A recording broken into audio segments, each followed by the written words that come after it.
লেখাটির নাম চাঁদ।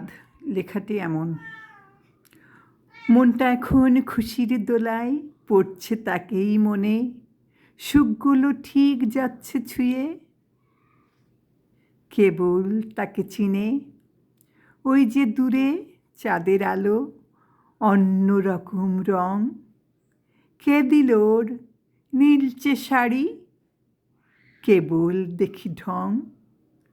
বছর ঘুরেই চাওয়া ছিল একদিনে নীল সাজ, সে চোখ মেলে দেখবে ঠিকই চাঁদ ভরা প্রেম আজ। আমায় যদি খোঁজে সুজন, বলবো এসে দেখো, দেনা পাওনা থাক না পড়ে, চাঁদকে নিয়েই লেখো। যাওয়া আসার এই নিয়মে সবাই তাহার পুতুল, চাঁদ সূর্য থাকবে জেগেই শেষ বিদায়েই ব্যাকুল।